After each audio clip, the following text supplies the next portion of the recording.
Cancer each year, many smokers don't get the disease and live to old age.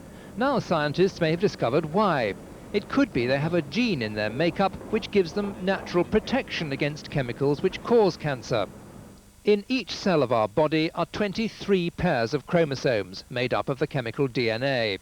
Strung along these chromosomes are up to 100,000 individual genes, each one responsible for a particular characteristic like eye or hair colour. Scientists have discovered that one gene may protect some people from developing cancer when they're exposed to chemicals in things like tobacco smoke. It's good news for people who have the form of the gene that would make them more resistant to these chemicals. The problem with tobacco smoke is that it contains many other chemicals and it has many other effects on one's health, apart from cancer induction. So smokers can't relax. The discovery is important in other forms of the disease, apart from lung cancer. Eventually, a test might pick out those people who are more likely to get cancer because their copies of the gene are faulty. They might be offered treatments to strengthen their protection against the disease. The scientists say the gene exists in several different forms, which vary in how effective they are. It seems how prone we are to cancer may depend on what form of the gene we have. James Wilkinson, BBC News. Share prices on the London Stock Exchange have suffered their biggest. Driven was killed on this hill a few miles from where he's buried. The Jewish settlers here believe they're pioneers on Israel's new frontier. They say Arabs killed him because he was repossessing the land God gave to the Jews. But Palestinians say these settlers are violent intruders on their land.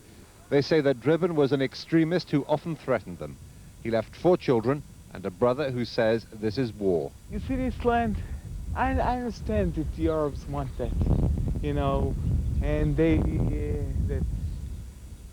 that's why I say it's a war. I mean, we believe it's ours. This is our land. But Palestinians work and live right next to Jewish settlements. They want a state, and they want the West Bank to be part of it. The conflict between the Palestinians and the Israelis is all about land. It's at the heart of every argument.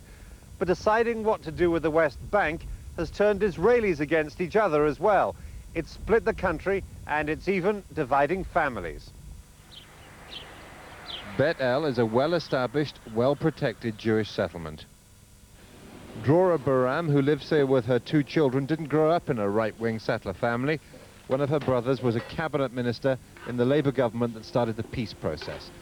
But after so many attacks on Jews, she has very different views. The Arabic hate the Jews. They hate.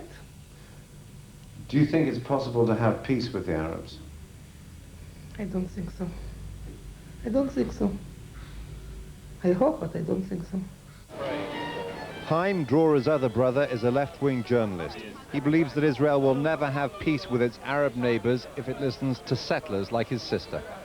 I think eventually it will implicate all of us in a major war. And unfortunately, when these people pursue their goal, which is based completely on irrational reading of the situation, we ordinary Israelis are the people who pay the price.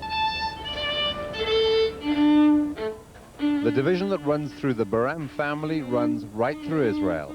Deciding whether the West Bank really is a God-given possession or whether modern Israel should risk trading it for peace is top of this country's agenda for its second half-century. Jeremy Bowen, BBC News, Jerusalem. And in tonight's It was researchers at Dundee who initiated the experiments that are now being described as a scientific breakthrough. They've been studying a single gene in mice and men that seems to disarm chemicals that can otherwise cause cancer. And they think their research could lead to ways of preventing cancer in humans. What it tells us is that by manipulating the levels of one factor, not hundreds, that we can probably profoundly alter individual susceptibility to this disease. And this therefore gives us new ways perhaps of cancer prevention. The scientists studied mice that develop cancer when exposed to chemicals found in tobacco smoke. That's because humans and mice share much of their basic genetic material. Both have about 70,000 genes made up of spirals of DNA. In mice, scientists have identified a single gene protective against cancer. When normal animals with the gene were exposed to a cancer-causing chemical, they developed on average 3 growths on their skin. But when mice genetically engineered to be without the gene were exposed, they developed about 10 growths. So this single gene crucially protects mice and maybe humans against cancers. Of course, mice and people are different. More research remains to be done. But there is now the possibility of a drug to prevent cancer. Chemicals cause all sorts of different cancers, not just smoking and lung cancer, and so this could have a general significance. Of course, I should say that it's most important that people don't smoke at all, but it is important that we know all the factors that can influence the onset of cancer when you do smoke.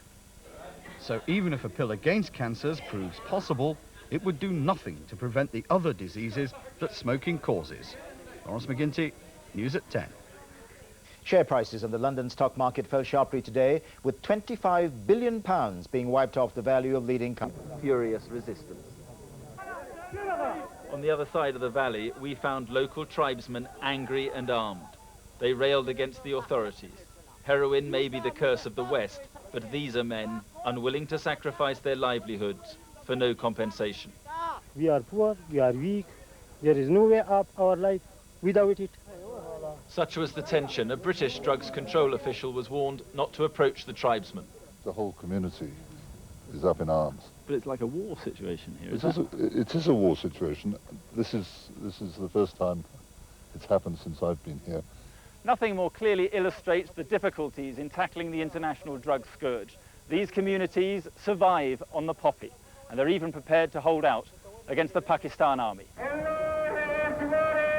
But it's in neighbouring Afghanistan that the real threat lies.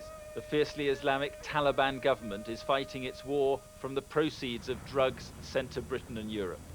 The country is a giant reservoir of opium on the roof of the world, producing almost limitless supplies. And throughout the country, hundreds of makeshift laboratories are turning raw opium into heroin. These are rare and exclusive pictures of a crude and simple process. High-grade acid is added to a morphine base to produce the heroin. It's an operation that translates into huge profits, but also incalculable human misery. And there's further evidence that a regime claiming to be run on the strictest religious principles is allowing the world to be flooded with the most evil drugs. We were shown these permits issued by the Taliban in exchange for a tax, permits which allow couriers free passage across and out of Afghanistan. Drug smuggling with official approval. Most traffickers get through to Europe, but in a jail in northern Pakistan, these Africans accused of drug running are facing the death penalty. According to narcotics agents, they're part of an international drugs ring and were on their way to Britain with more than £1 million worth of heroin. This is the best quality heroin. Outside, Colonel Shahid Jaffrey showed us the drugs they'd seized. And do you think you're catching most of it, or is most of it getting through? Be honest. To be honest, I would say I think we catch about 30–40%. Otherwise, 30–40%. Because we are short of resources, short of manpower, but we try our best. He says the gang were planning to use stolen British passports. And the British connection goes further. He also showed us nearly 2,000 litres of the acid used to turn opium into heroin. It came from Britain, and 2 Britons were arrested trying to smuggle it into Pakistan. So in simple terms, Britain's helping to produce the heroin it's consuming? Yes, you can say that. Right in front of you. And back in the poppy fields, the well-practiced hands of a 7-year-old boy collect yet more opium, oblivious to the effects of his trade and the harm it's causing on the other side of the world. Mark Austin, News at 10, in the Hindu Kush. Now sport, Manchester United closed the gap on Arsenal, the top of the